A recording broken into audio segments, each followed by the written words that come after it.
పీఆర్ఆర్డీ అధికారులతో deputy CM Pawan Kalyan review చేస్తున్నారు. ఇప్పుడు లైవ్ చూద్దాం. Doing it also is gross investigation. అది అది ఎన్డీఏలో ఉన్న కూటమి ఉన్న రాజకీయ నాయకులైనా కావచ్చు. అంటే వీళ్ళు అంటే ముందు మేము అకౌంటబిలిటీ ఫిక్స్ చేసుకోకుండా మేము ఎలా మాట్లాడతాం, అందుకని దానికి అంటే అంటే ఉదాహరణకి పంచాయతీలు ఈ మధ్య నేను రివ్యూ చేస్తున్నప్పుడు ఫిల్టర్ బెడ్స్ రిపేర్లకి డబ్బులు లేవని చెప్తా ఉన్నా. దానికి కనీసం అన్ని పంచాయతీలకి మనకున్న 13,326 పంచాయతీలకిను దానికి సంబంధిత గ్రామాలకు కావచ్చు, హ్యామ్లెట్స్కి వీ నీడ్ అరౌండ్ 88 crores, 88 కోట్ల రూపాయలు కావాలి మనకి. అసలు వీళ్ళు వదిలేసే డబ్బు చూస్తే, ఒక్కొక్క చోట వదిలేసే డబ్బు చూస్తే అది ఒక్క ఉదాహరణకి ఆంధ్ర పేపర్ మిల్సే 13 కోట్లు కట్టాలి. ఆ లెక్కల్లో చూస్తే ప్రాపర్ అసెస్మెంట్ చేస్తే కనీసం తక్కువలో తక్కువ అన్ని పరిశ్రమలు కనుక పే చేస్తే నాకు తెలిసిన ఫిల్టర్ బెడ్స్ ఇష్యూ ఉండదు ఆ ఏరియా వరకు. వాళ్ళేమో డబ్బులు కట్టరు, మనమేమో అధికారులేమో రాజకీయ ఒత్తిళ్ళు కావచ్చు, లేదంటే ఇబ్బందులు కావచ్చు, భయాలు కావచ్చు, కానీ మనం వదిలేయటం వల్ల జనం సఫర్ అవుతున్నారు, పంచాయతీలు సఫర్ అవుతున్నాయి, చెడ్డ పేరు ప్రభుత్వానికి వస్తుంది. అందుకని ఒక్కసారి మీరు నాకు ఒక ప్లాన్ ఆఫ్ యాక్షన్ ఇవ్వండి సార్. యాజ్ మీరు కాంతిలాల్ దండే గారిని కూడా నా రిక్వెస్ట్ ఏంటంటే, మీరు ఇప్పటికీ అంటే చాలా వేగ్, ఇట్స్ నాట్ రైట్, అంటే నాట్ ఒక రైట్ ఫిగర్ కూడా కాదు, ఒక అందాజు ఒక పెండింగ్ డ్యూస్ పరిశ్రమల నుంచే నాకున్న ఈ రిపోర్ట్ కూడా నాకు రైట్ కాదు. నాకు ఇది అండర్ అసెస్డ్ కింద ఈ పరిశ్రమల నుంచి 115.57 కోట్లు రావాలి. ఎడ్యుకేషనల్ ఇన్స్టిట్యూషన్స్ నుంచి ఇంక్లూడింగ్ ప్రైవేట్తో 45 కోట్లు రావాలి. All are under assessed.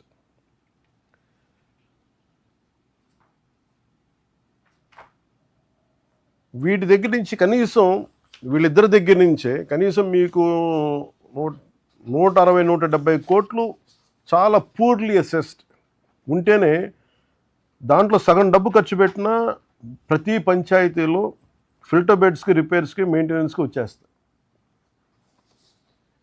లేని డబ్బుని సృష్టించలేము. ఉన్నవాళ్ళు డబ్బులు సంపాదిస్తున్నారు, ఐ థింక్ ట్యాక్సులు కట్టట్లేదు వీళ్ళు. నిజంగా కష్టపడే ప్రతి ఉద్యోగి, ప్రతి పారిశ్రామికవేత్త, నిజంగా సిన్సియర్గా ఉండే పారిశ్రామికవేత్తలు కానీ, ఎంటర్ప్రీన్యూర్స్ కానీ ట్యాక్సులు కడతా ఉన్నారు. ఈ వాటెవర్ వాళ్ళ నేపథ్యం ఏంటో తెలియదు, కానీ వాళ్ళు ట్యాక్సులు కట్టకుండా స్టేట్ తాలూకు శక్తి క్రిపుల్ అయిపోతుంది, ఆర్థిక శక్తి. అందుకని సమ్వేర్ ప్లీజ్, అది ఆర్థికంగా మన రాజకీయ పరంగా మీకు ఏదైనా ఒత్తిళ్ళు ఉంటే అది మేము చూసుకుంటాం. ప్రత్యేకించి మేము మీకు మాట ఇస్తున్నాను. మీరు యూ డూ రీఅసెస్మెంట్. మీరు వన్ డే మీరు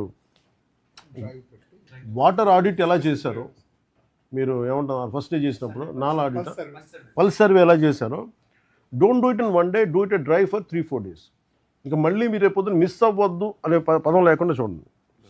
అంటే ఎంత పొటెన్షియాలిటీ ఉంది అంటే పంచాయతీల దగ్గర నుంచి రైట్గా రికవర్ చేస్తే 5,496 కోట్ల రూపాయలు. This is a possible potential which could come in to state Exchequer. దీన్ని నిజంగా కనుక వస్తే శానిటైజేషన్ రిక్వైర్మెంట్లు కావచ్చు, ఫిల్టర్ బెడ్లు కావచ్చు, ఉద్యోగులకి జీతభత్యాల పెంపకాలు కావచ్చు, వీధి లైట్లు కావచ్చు, ఇంకెంతసేపు మనం కూర్చోబెట్టి నిజంగా 5,496 కోట్ల రూపాయలు పొటెన్షియాలిటీ ఉంది మన ఆంధ్రప్రదేశ్ పంచాయతీలకి యాజ్ ఆన్ నౌ. ఇది కూడా అసలు రీఅసెస్మెంట్తో చేయగలిగితే. అందుకని ప్రతి ఒక్కరు దీన్ని ఎవరన్నా పారిశ్రామికవేత్తలు కావచ్చు, విద్యా సంస్థలు కావచ్చు, దానికి నడిపే పెద్ద వ్యక్తులు ఎవరైనా కావచ్చు, అది రేపొద్దున గౌరవ ముఖ్యమంత్రి గారి దృష్టికి తీసుకొచ్చినా, రేపొద్దున క్యాబినెట్లో మాట్లాడినా అది మా నిర్ణయం మేము తీసుకుంటాం. కానీ వీళ్ళెవరు ట్యాక్సులు కట్టట్లేదు అనేది పబ్లిక్ అయితే తెలియాలి. ఒకవైపు పబ్లిక్నేమో వేధిస్తున్నాం, మీరు ట్యాక్సులు కట్టాలి, ట్రాఫిక్లు వెళ్తుంటే చలాన్లు కట్టాలి ఇచ్చేస్తున్నాం. కానీ ఇంత డబ్బులు సంపాదిస్తా కనీసం వీళ్ళు ట్యాక్సులు కట్టకపోవడం అనేది చాలా చాలా దురదృష్టకరం. As a government, as a responsible officials, I request you all through principal secretary గారు త్రూ కంతిలాల్ దండేజీ, please you take the needful action, sir. Make sure everyone is accountable.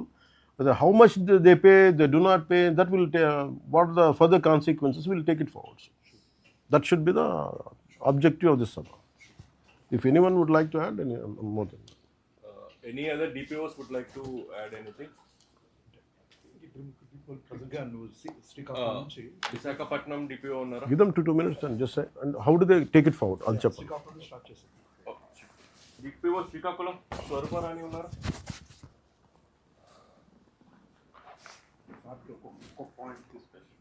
I'll call from Srikakulam.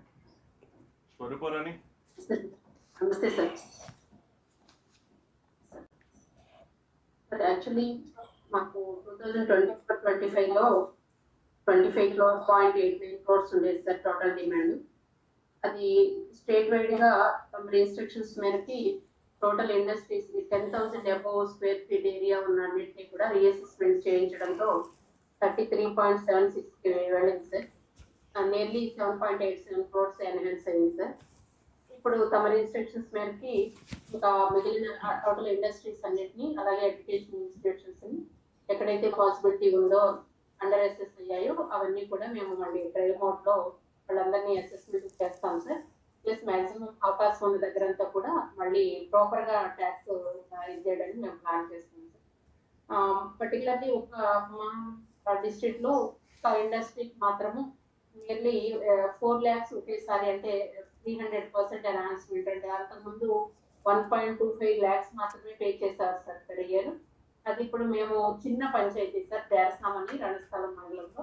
అక్కడ చాలా resources తక్కువ, population కూడా తక్కువ. ఈ industry మాత్రమే main వాళ్ళ సోర్స్ సార్. దానివల్ల వాళ్ళకి 4 lakhs అదనం ఇన్కమ్ రావడంతో చిన్న చిన్న అవసరాలకి శానిటేషన్ ఆస్పెక్ట్స్లో డ్రింకింగ్ వాటర్ రిపేర్స్ ఇట్లాంటి వాటికి యూజ్ చేయడానికి వాళ్ళు చేస్తున్నారు సార్. ఇట్లా ఇంకెక్కడెక్కడ అవకాశం ఉందో మేము అన్ని కూడా ప్లాన్ చేస్తాం సార్. పర్టికులర్లీ ఎడ్యుకేషన్ ఇన్స్టిట్యూషన్స్ మీరు అన్నట్టు అండర్ అసెస్మెంట్ మేము కూడా గమనిస్తున్నాం సార్.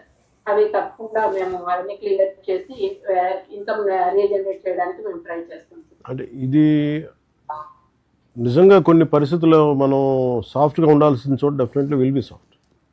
కొంత మానవతా దృక్పథంతో చూపించాలి, హ్యూమనిటేరియన్ యాంగిల్ చూపించాలి, విల్ డూ ఇట్.